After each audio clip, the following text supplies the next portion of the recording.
Welcome to Matters of DeCorum. I'm Scott Corum. This is what matters to me. I'm super happy that H.P. Lovecraft has gone mainstream. I mean, mainstream in a big way. Most people know the name. They've seen movies. They may have heard of the stories. Everyone knows who Cthulhu is. And that's awesome. Um, what's not so awesome is that in becoming mainstream and becoming so popular, some of the edge of the mythos has gone soft. Cthulhu should not be plushy. Um, he is marketable and recognizable, and everyone loves to try and say the name. And hell, somewhere around here, I've got a pair of Cthulhu slippers myself. So I'm the last one who should be complaining about this.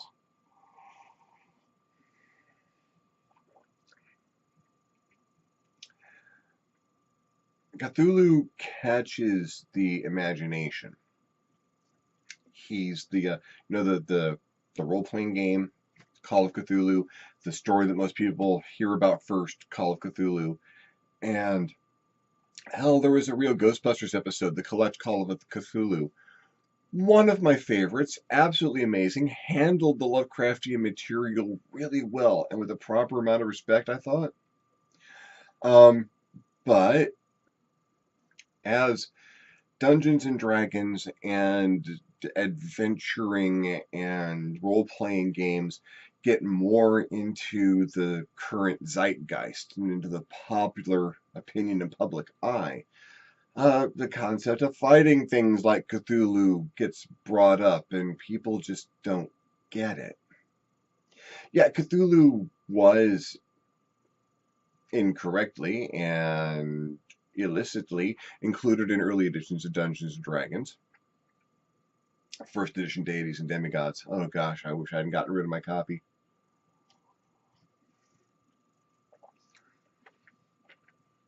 And yeah, Cthulhu has stats in Call of Cthulhu. But it's not something you're really supposed to be able to deal with. And everyone elevates the character of Cthulhu to this big, simultaneously elevates him to this big world-ending circumstance, and at the same time reduces him to this thing that can be summoned and dealt with and conversed with and fought and perhaps even beaten.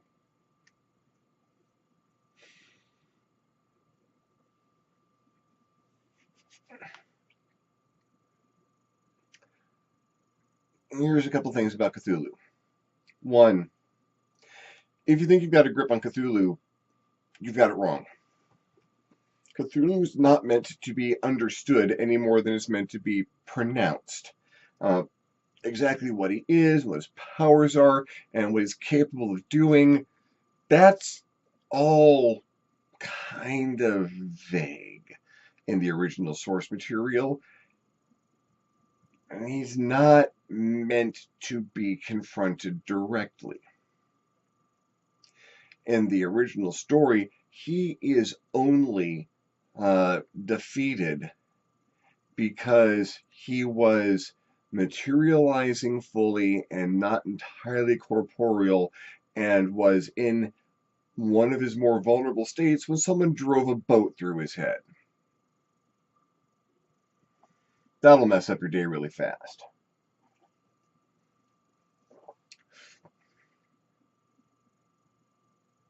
Save for the desperate, panicked, nigh insane actions of that boat pilot,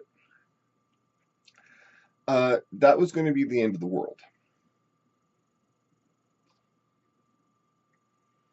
The fact that Cthulhu was anywhere near actually becoming able to wake up was driving people mad all across the planet. People who had any psychic ability, any opening to the supernatural, any vague connection to a larger universe were perceiving the edges of something that was dead. And while dead, yet dreaming. And just the perception of that possibility drove them to suicidal insanity. The world was going to end. And remember, that is the edges of the fringe of the extent of the power of something that was dead. Inert at the bottom of the ocean, Cthulhu had more power and more potential to wreak havoc and destruction than anyone had ever known or seen. Stars are right, the right words are said, the right rituals occur. Cthulhu wakes up, and that madness that only gripped the people with a connection to the supernatural would grip everyone. It was over. The faint gossamer illusion that mankind means anything in the universe, that we have a purpose, would melt away in a moment in the face of inescapable horror, and Cthulhu would destroy everything of sentience and civilization on this planet merely by arising and returning to life. Everyone can get that a little bit. What people don't tend to get is that as older ones go, Cthulhu wasn't all that great. He wasn't one of the big names. He's certainly not one of the outer gods. He's a cleric to the outer gods, an alien cleric to the outer gods. That's it. He's a priest, cult leader.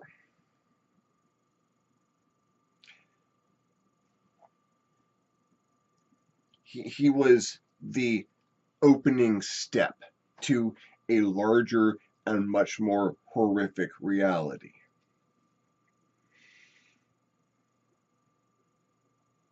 People who don't study Lovecraft, who see a cute name or something,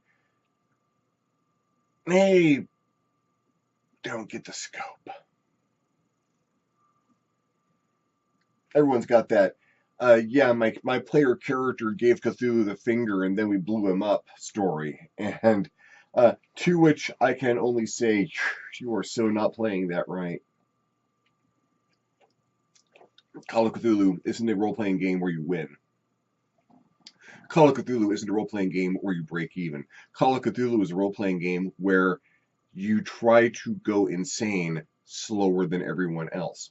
Where, if you're lucky, you manage to deal with the human side and the cultists and the organizations that are trying to crush you before you encounter too much of the beings beyond that, because a couple of Shoggoths and deep ones later, you should be gibbering in a sanitarium if you are still not eaten.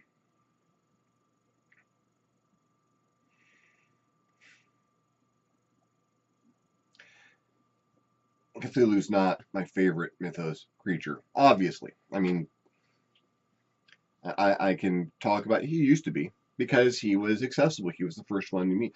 It's Godzilla with an octopus on his head and bat wings. How can you not kind of gravitate towards that? Nah. My favorite Mythos character, that'd be Nyarlathotep. I may be saying the name right. I may be saying the name wrong. We'll never know.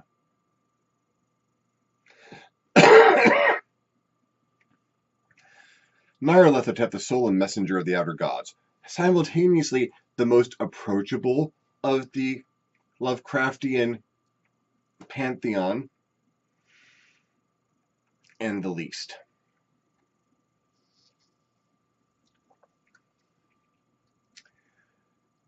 He's got 1,000 names. I like Nyarlathotep. Crawling Chaos is good too. He has 1,000 forms. there are so many different descriptions of what Nyarlathotep can and has looked like. But he's the only one who ever bothers with a human form. Dark man, trench coat, fedora, usually all black-ish. He'll talk to people. Rarely. Nyarlathotep has a sense of humor that can almost be perceived by humans. Not his thought processes, not how he motivates himself or what his motivations may be, but you gotta laugh.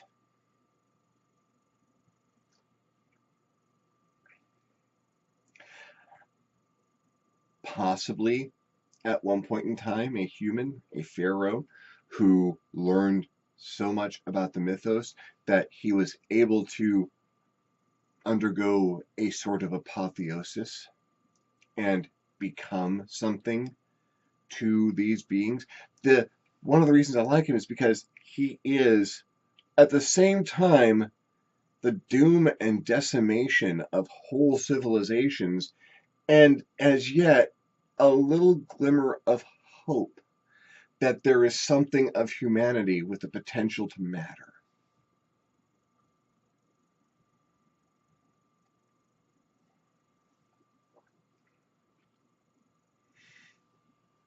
When I run games of Call of Cthulhu, heck, when I play them, I like to use the lever, the stick and the carrot of Nyarlathotep.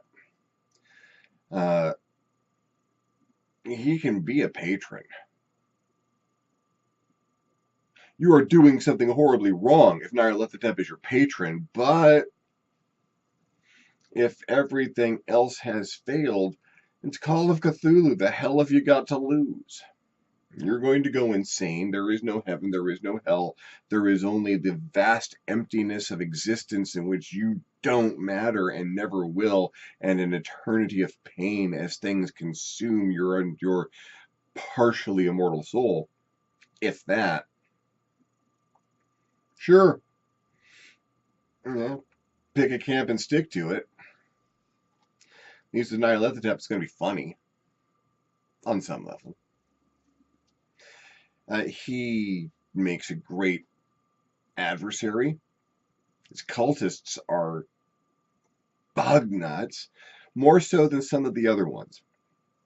Cthulhu cultists, they just want the world to end. It's a doomsday cult.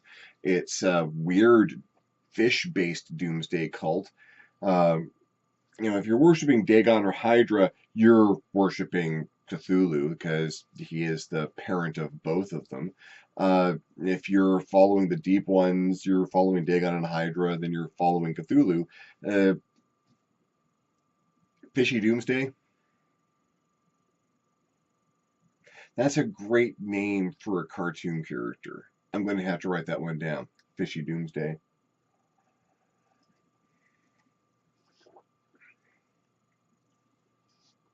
You have your cultist to shove nigger off, and that's a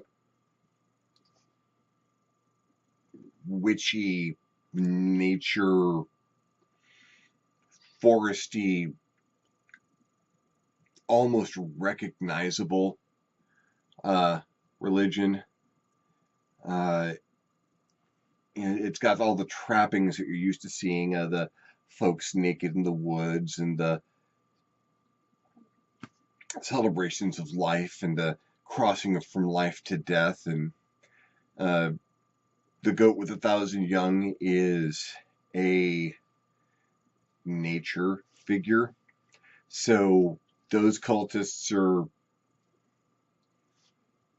hippie, Wiccanish, still insane by any metric, but kind of understandable and almost approachable if you know how to reach out to them. You've got, there are no cultists to Azathoth because Azathoth doesn't care if you really want to get into a cosmic doomsday cult. You can follow Yogg-Sothoth because, well, he's been to Earth and he has left behind pathways to him because he likes to visit every so often, and so people need to open doors. Azathoth is dreaming in the center of the universe. He's got better things to do than listen to people chant. The music around him ever quiets down enough for him to hear a cultist, then everything's done anyway. So, Nyarlathotep. Any cult could be a Nyarlathotep cult. Any random, spooky or crazy or violent or peaceful cult could be following the crawling chaos, and you would never potentially know. You could have two opposing cults up in arms, knives and machetes and AKs going at each other in a cultish gang war in the middle of some slum someplace, and they could both be Nyarlathotep cultists. And Nyarlathotep not only wouldn't care that they were killing each other, he would think it was hilarious.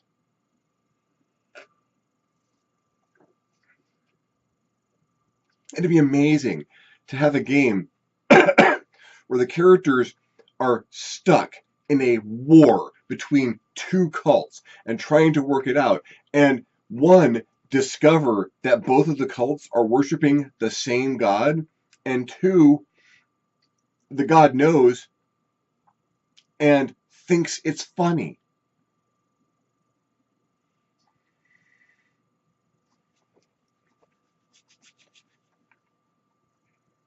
My Call of Cthulhu character Hugh worked a deal with Nyarlathotep. The last thing that he did in game, Cthulhu came out of R'lyeh, and it was over. And Hugh had turned a worshipful orgy of the worshippers into a bloodbath by leading a whole pile of deep ones right in the middle of it, and everyone just got torn apart. Hugh had heard Sarge summoning Nyarlathotep earlier, so he said as many of the words as he could remember, and while Nyarlathotep was around, Cthulhu was coming out, it was going to be a party no matter what. The only thing I could say was, Cthulhu goes back in the cave, and I do whatever you want. Nyarlathotep, Mike Shields running, amazing game master. What could you possibly have to offer me? How many people you know who could take this and make it worse? It was funny. It was chaotic, and it was bloody, and it was horrible, and it was funny. Dark humor. The chuckle across a battlefield the morning after the last breath has been taken.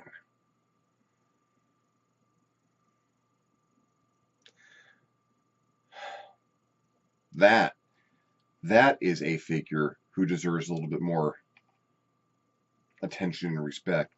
I want to see a better understanding of the Lovecraft mythos in the mainstream. I mean, people have become aware of it, but they haven't become aware of it. Because it can still be cute. It can still be something funny. It can still be something marketable and plushy.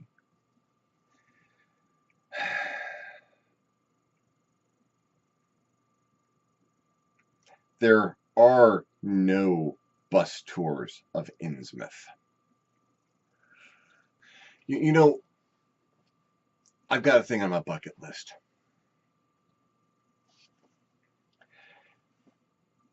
The places in Lovecraft stories are fictional. There is no place where you have all of these features that he describes all in one place. But there are places that have all those features.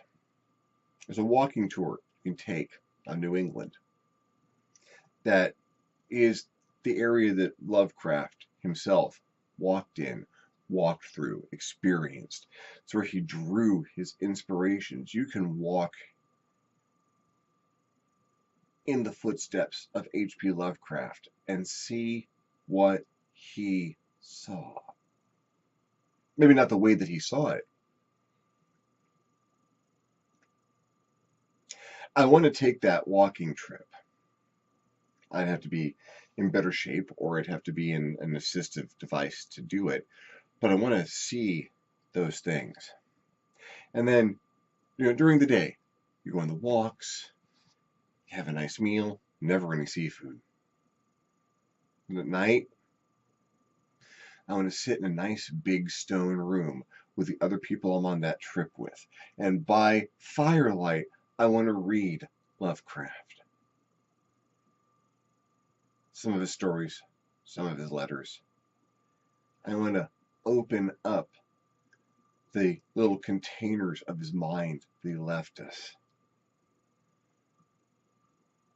And spread them evenly across a room full of people who have seen those sights, who have been to those places, who can hear the words describing something and know it's 45 minutes that way.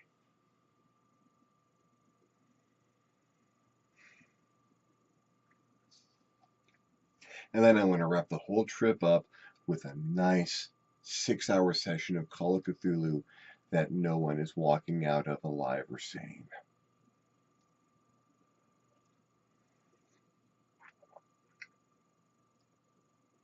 Yeah, it's pretty high up on the bucket list too, one of these days. Well, thank you for following me on this little ramble through my obsession with Lovecraft. If you liked the video, give me a thumbs up. If you didn't like the video, give me a thumbs down. Have your own feelings about Lovecraft in the mainstream or your favorite characters from the mythos. Leave me a comment. Questions, comments, things you'd like to hear me talk about. Leave me a comment. I love getting comments. You'll love leaving me one. If you'd like to see these videos when they come out, go ahead and hit subscribe. If you do hit subscribe, hit the little notification bell so you actually get alerted when my videos come out. If you super dug the video, I invite you to hit me up on my Patreon page at www.patreon.com/ScottCorum and consider donating. Absolutely anything helps and allows me to make better videos more often. Well, thank you for following me along on my holiday Lovecraft festival. I'm Scott Corum. This is what matters to me. Thank you for your time and attention. I'll see you next time on the next Matters of DeCorum.